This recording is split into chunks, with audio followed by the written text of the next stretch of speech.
Endfield beta test 2. Hi guys, it's me again, zookwreal. I haven't shaved. Don't ask. So we just got the beta test 2 special program. I'm a bit late, maybe, but this is gonna be your quick summary of everything that happened. Yep. So, starting off, we got Aya, Alta, but not Alta, actually Aya in Enfield Aya. Ardelia is essentially Aya, but in Enfield, and not Alta, but kinda Alta design-wise, I don't know, don't ask me. She is a supporter, specialized on healing, but also debuffs, because we can't ever have a healer that just heals, because Arknights. At least she doesn't deal damage, so. Then next up we got Last Ride, who is a striker, I think it was called, of the cryo element. Last Ride seems pretty neat. She has like a pretty cool scythe, which she deals damage with, which is awesome because I do love scythes. Also, she is pretty cool. Then we also have like Helliger, but his name is not Helliger and he's like young, so I might pronounce this wrong. Pogranichnik, a Vanguard, who specializes in, I guess, debuffs, but also the regular Vanguard stuff, which in this game is not DP, it's actually SP. We'll get to that later. Then we also got 5 stars, which is boring, and we got 4 stars, which is also boring. One of them is 12F though, so that's kind of awesome, I guess. And yeah, that's about it. Also, a bunch of old 4 stars are now 5 stars, and we have those new 4 stars as like the only 4 stars, which is cool. I hope it doesn't end up like, you know, HSR, where we have like only 5 stars and like a few 4 stars. I hope they keep it up with like a small amount of 5 stars and a larger amount of 4 stars, like in Arknights. But we'll have to wait and see. So we have a whole breakdown of all of the classes and elements. Sorry, damage types, my bad. We have the guards, first of all, which are just close rangers, I guess, skilled at making enemies vulnerable and applying physical statuses. Casters are kind of the same, but they just do like the arts reactions, which we will get to, don't worry. And also deal like arts damage, because they're casters. Vanguards just buff, kind of. They restore SP, which apparently the other buffers don't. So yeah, that's pretty neat. Defenders tank. The strikers kind of play off of other physical or arts effects caused by your operators, which is pretty cool. I guess it's similar to like Disorder in Zenless, or like maybe just an anomaly attribute in Zenless in general. But I don't know that. We don't know about anything about that yet. I guess it's more like the others apply stuff and then they benefit from that. So it is kind of Disorder actually. Then also the supporters, which just buff, support, and crowd control. I mean, the regular supporter class in Arknights. Then also we have the 5 elements, which are physical, fire, electric, cryo, and nature. Nature. Hi guys, it's a new day. Don't ask. Let's move on to the elemental effects. Starting off with physical. Physical essentially boils down to you want to stack a lot of vulnerable on the enemies, and then you can unleash either crush or breach.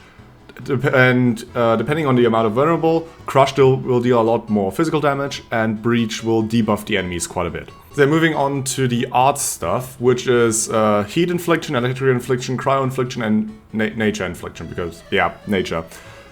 It's pretty complicated, so I'm just gonna throw this graphic on screen. Yep, there it is. And that's about it. I can't tell you much more. It looks cool. I think it's like similar to Genshin, but I've never played Genshin, so I wouldn't know. Moving on, the dodge system has been reworked a bit. Essentially, you now have 2 dodges instead of just 1, and the dodge window is apparently a bit more lenient, and there's now perfect dodges. There's also indicators now for when to dodge on bosses, which is pretty neat. It's pretty similar to other games, like for example Zenless. And also, the stagger mechanic has been overhauled a bit. So you now have this bar, and essentially, once it depletes, you stagger the enemy. But also, when you deplete just halfway, it also staggers the enemy, but a little bit less. Also, some stuff has been overhauled. For example, like Surta's kit, who is now a striker and no longer a caster, which is awesome. The animation looks pretty cool, and I, as a huge Surta fan, can certify that this is a good change. Moving on to the factory stuff. The factory has gone a little bit of a change. There's now essentially a tutorial so you can start to understand the base more easily and don't need to be like too deep into the sort of gameplay style, which is pretty nice, especially for people who aren't really into the satisfactory like gameplay. And also blueprints, which essentially you have to complete like a tutorial, and then which explains how this blueprint, how this little setup they do works, and then you can use the blueprint to deploy these just like that, from what I understand. Already on that topic.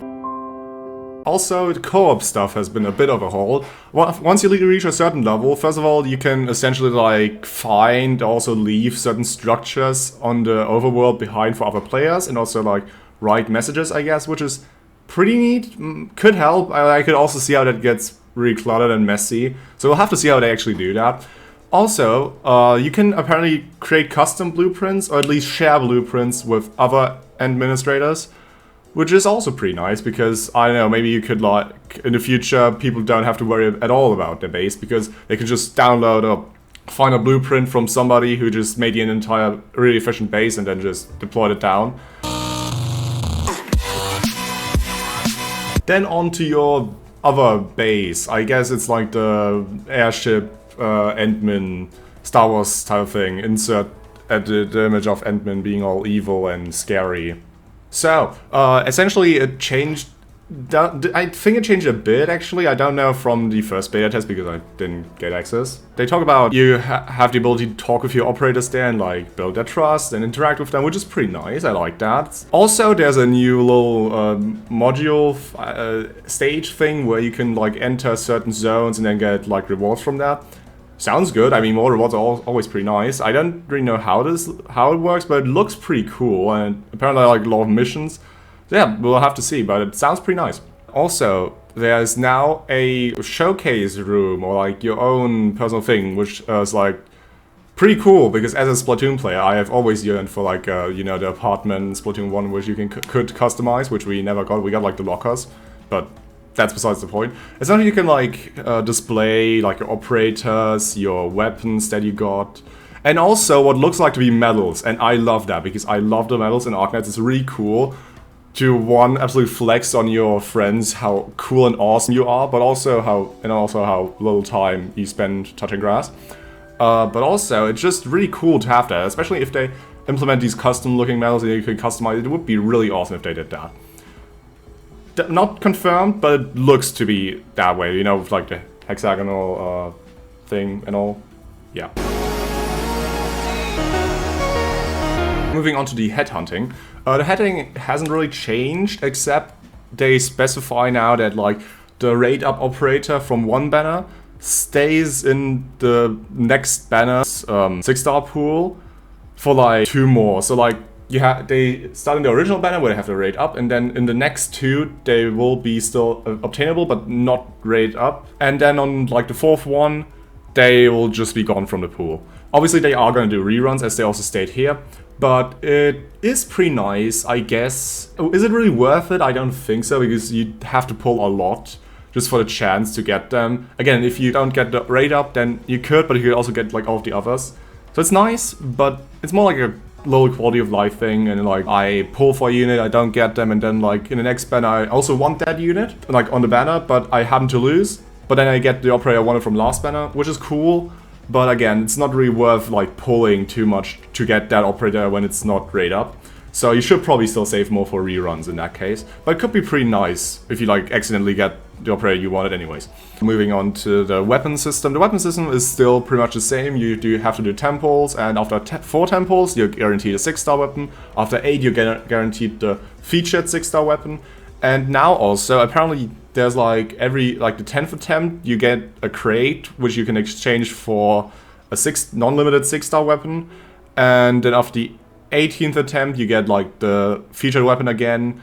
Every 8 attempts it like alternates between the raid up weapon and this crate I was talking about. Which is nice. It helps, I guess, if you really need to max your weapons out, or if you need multiple copies in general. If you're already spending that much, you get some extra bonuses, which is always nice. Not complaining about that. Moving on, the protocol pass, which is almost, I would like to say almost like every other battle pass in any other gacha game, but it's better in my opinion. Because first of all, you obviously have the free tier and the paid tier, duh. But you also now have this Originium supply tier, which is like the second tier. You can unlock that with Origeometry, like, I don't know, apparent like Originium, I guess. And you don't only get more rewards, but also some Origeometry back. So essentially, from what I understand, as long as you buy it once and like complete the entire pass, you should have enough to like, I guess, buy a second one, maybe even more. At least that's how it sounds to me. I don't know the exact rewards, but that's really, really nice to have that. I'm pretty happy with that. So yeah, now on to the last important thing. It's also kind of the most important thing for most of you watching probably. Pre-registration rewards, which is pretty awesome. We get a lot of pulls from that. Free Snowshine, which is nice. And a free 5-star weapon, I guess, too, if they get social media followers. But aside from that, just general, 20 pulls from pre-registration is pretty neat. So, I mean, if you're already if you're already watching this video until this point and you like Enfield in general, then go ahead, pre-register. It's pretty neat.